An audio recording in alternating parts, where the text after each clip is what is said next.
Yeah, so let's get into the NFL. Oh man, it's some trauma going on there too now. So it's just been reported that Ashley Sherman, the wife of Richard Sherman of the San Francisco 49ers, but of fame from the Legion of Boom, Seattle Seahawks, run around with Cam Chancellor and Earl, all them Earl Thomas. Great team, great defense, one of the best DBs. Love it. Well, his wife made a phone call, 911, and apparently, or allegedly, Richard Sherman was outside her parents' house trying to get in.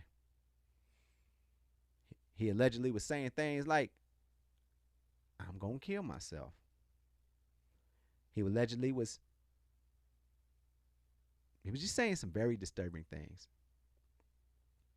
Ashley Sherman made this phone call, and allegedly, it turns out that this phone call was made stemming from a single car crash that happened in a construction zone. We don't know if he then drove up there from that crash and just kept it moving or whatever. Maybe they was investigating. We don't know all those details. We just know that Richard Sherman allegedly ended up at his in-laws' house and was trying to get in. And there's a lot to get into. I'm going to get into Richard Sherman in a second, but let me get into this dispatcher. First and foremost, we live in a world where Ashley Sherman was looking for help, and she deemed it necessary to tell the dispatcher at some point during the call, I need to tell you this. He's just not being himself. Please don't shoot him. He's not hurting anybody. Please don't shoot him. She felt obligated to say that in that moment because she's in Washington. We know how kind of, the protest went there, especially against police. We know how that went. We know how people can be, just like we got done talking about, they can be seeking vengeance in any way that they can. And here we are. She's pleading for her husband's life before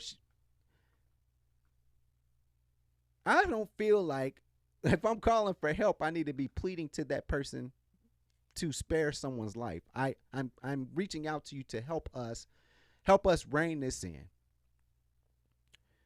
And bless Ashley. Bless her spirit. Because she sat on that phone, remained calm, while a dispatcher was talking to her in a condescending tone. Like, the way she was talking to her really would have dang near had me like, let me hang up and try somebody else. Let me call 911 again. Let me get somebody else, please. Because this woman here that y'all got to answer this phone, she don't care about my situation. I told her where I'm at. I told her the situation. I told her what's going on. Can you just fucking help? And you say, ma'am, if you're going to keep talking to me like this, I can't help you. Whoa, who do you think you are? This is not customer service. This is emergency hotline. And when it's not really a super duper emergency, somebody come quick, you can just call your local station. You can call them. You can call them and be like, can you send somebody out here, please? Like, it's just, it's nothing big. We just need a little help here, okay? Because you're a public servant. You're here to help the public. You don't belittle. That's the problem with public servants. They forget the servant part. You think when you become a public servant, that makes you public king or queen. That makes you above everybody else. Well, listen here, dispatcher. My significant other is out of character right now. I'm distraught because I've never seen him act like this before. I didn't think I'd have to reach this level to call you. I didn't think I'd have to do that today. That wasn't on my agenda. That wasn't on my agenda to call you today and tell you that the person that I love the most in the world, they're acting out of character, and I just need a little help restraining them, getting back down so we can talk this out and figure this out. We want to figure this. No. I'm distraught I even had to call you. I'm distraught. That's how serious it is because I didn't want to call you in the first place. Because you know what? I don't even trust y'all. I don't even trust y'all. But I had no choice but to call y'all to help me out in this situation. And you sit there, you act like you don't care. You act like you don't care. Oh, it's just another phone call. No, that's not. Every time you answer that phone, you ought to know that somebody's life could be at stake. When you answer that phone call, you might be tired of it. You might be. I understand it. And sometimes in a sense in a line of work that I've had before in my life, you get numb to it. You just want to get to the end part of it. You just want to get to the end part of it. You used to be all happy and excited and wanting to know more and more about the person, blah, blah, blah. You happy you did your job. Now you just want to get to the end of it. Now it becomes just a job. In that line of work, you can't do that. It can't just be every night. You have an opportunity to save somebody's life. You have the opportunity somebody can call you and say, I just want to kill myself. You don't say, where you at, sir? No. Have some compassion. What's going on? Let me talk to you. Where you at right now? Whole time you texting or telling somebody where that person is at and telling them their state of mind. Oh, I'm talking to them. They starting to calm down. Walk to them with a little bit of peace. Walk to them as if you're their friend. Don't come to them threateningly or anything, or this could go sideways. That's what you typing on the side. What can I do for you? People's lives are on the line. I wonder if she talks differently to somebody that sounds not like Ashley. Ashley is a black woman. I wonder how she sounds like that. I wonder if she answered, "What can I do for you?" Or was she in the difference? Peyton Manning. Oh, good heavens! Just calm down and tell him to calm down. I'm a big fan. Just tell him calm down, okay? But since it's Richard Sherman, what can I do for you? Are you kidding me? That's what's wrong. There's no compassion for anybody. Unless you like the right person, I guess. I don't. Maybe that was just I don't hear very many bad dispatcher calls. I heard some funny ones. But there are some where, you just gotta help that person that called. They called you. Every time that phone ring, they're expecting somebody to help them in this situation. They might call you distraught. Oh my God, he just got shot, ma'am. If you don't stop yelling at me that somebody got shot, I won't know that what happened to him. Are you kidding me? Don't do that. Don't do that. In that kind of job, it's almost as important as being a doctor. His kidney failed. Oh, here we go. No, you ought to be like, we got to figure out a way to bring that kidney back. We got to figure out a way to save this person. We got to figure out this person that's overdosing. Y'all might be getting tired of people overdosing. Y'all don't know them people's story, so you don't need to judge. Just say that person is in trouble right now, and we need to figure out a way to save them. That's what the taxpayers are for. That's what we're here for. That's what we. Child, I look at my gross in my net, and it's gross to me. I throw up. Now I know I should have more than this now. Now y'all ain't need all this money now. What's going on? But I feel better knowing that there's a police officer, or there's a dispatcher that comes out there and they say, I'm on my way. I'm gonna do the best that I can. I'm not gonna come in there with malice or anything like that. Anyway, the dispatcher, F plus. You don't talk to somebody that's in a frantic mindset like that. And shout out to Miss Sherman for keeping her composure, because I know she picked up on all the tones, and I know she was feeling like this woman don't care about my situation. Man, if you're just gonna keep talking like that, I can't help you. Get somebody fucking out there. Get somebody fucking here to help me. I apologize for saying fucking. It's just the love of my life is not being himself right now. We're trying to get him some help. But this is an explosive moment, and we need to contain it so that we can get him the help that he needs. Because I know some girls would have been all over her, cussed her out. Who is you talking? We would have forgot all about the boy running out there talking crazy. And then that would have turned into the boy coming in there and talking, I know they ain't talking to you like that. We'll go to the dispatch right now. She kept her cool. And that's admirable. So let's keep that in mind while moving on to Richard Sherman.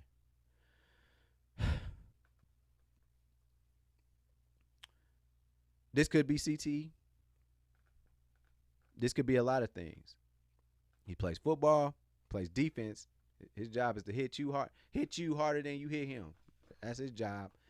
And he plays corner. So, I mean, it's not playing linebacker. Corner is you versus a wide receiver, but there's a lot of times it's physical. But we look at what football players do during the game. They ain't touching nobody. Man, they got tackling drills throughout the year, and it be you go against people that's much bigger than you. Me, during my high school and college career, they had me doing stuff I ain't had no business doing. I'm gonna be real with you. I didn't need to be tackling nobody. Okay, blocking, cool. Shout out to Coach Green though. Coach Green told me one thing. He said, "You got thousands of dollars worth of equipment on your head, so it's like stop." Because I would just like kind of just pop or whatever. But he was like, "No, run through, you'll be all right." And so I became a better protector of myself when it came to tackling. So, but at any rate, man, shout out to Coach Green. But yeah, I was wide receiver. Why am I banging heads with people? That doesn't make sense. But at any rate, it could be CT, man. This dude's played in the league for a long time. He's played in the league for a long time. Not only has he played in the league for a long time, I mean, he's played football for a long time. And that's a lot of head injury. But I want to take it a step farther than it could be CT. It could be some kind of like head injury, something that's making him, in that way. Richard Sherman is smart. Let me say this again. Richard Sherman is smart. He's not just regular smart. He's Stanford smart. He's smart enough to get into Stanford. Stanford is not easy to get into. You gotta have crazy grades. Not only do you have to be smart, but you have to be smart enough for them to overlook the fact that you black. Stanford is like that. That's how smart you have to be to get into Stanford, and that's how smart Richard Sherman is. And as with me being a fellow quote unquote genius, a fellow smart kid, being one of those people, it's easy for everyone else to get you to think that you're the crazy one, to where you start losing sight of yourself and what you're thinking. It happens so often. I've come up with conclusions a million times and I've been right. And somehow it turns into that, oh, you're crazy. You're just crazy. You don't know. And you start to especially if you care about people, you start to second guess yourself. And then you start to think, am I really crazy? Because you're a deep thinker like that. You're smart. And they tell you you think too much. They tell you stuff like that. All the while, you're right. You're right. And it's a burden sometimes when people don't think like you. And you're like, why am I thinking like this? And nobody else is thinking like this in this situation. Maybe I'm wrong. That can eat at you. It certainly happened to me. In my history of dealing with people, period, mostly women, honestly, they try and convince you that you're crazy. You were born yesterday. You was born at night and last night. And it's early in the morning the next day. It happens. And Richard Sherman, I just want you to know that whatever you in your head about, I know that it's hard. I know it. I bet you see the best. I bet you see the best in people. I bet you see the best in a lot of people. And maybe that's not even your issue. I'm just trying to level with you from one genius to another. Believe in what you believe.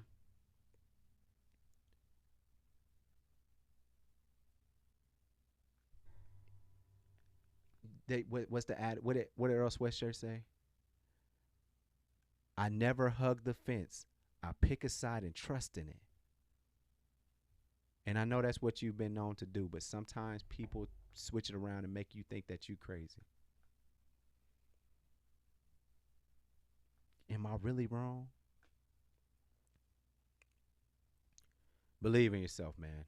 And you made it this far, being who you are. You're all pro corner. It's not just about the football. You're a hell of a guy. None of this situation sounded like you. And we've been hearing. Now, we never knew this until this happened, but reports are coming out that people have been trying Richard Sherman's friends have been trying to come out and help him in the last couple of months. Go stay at his crib with him. Hey, man, everything all right. When I was going through some of my situations in life, and I didn't even know my friends was doing it, but they just pull up. Take me somewhere. We'll eat good, laugh, and giggle. The next day, I'm good. But, there's a consistency that comes with helping your friends if you really care about them. And we all know that you have your own life to live.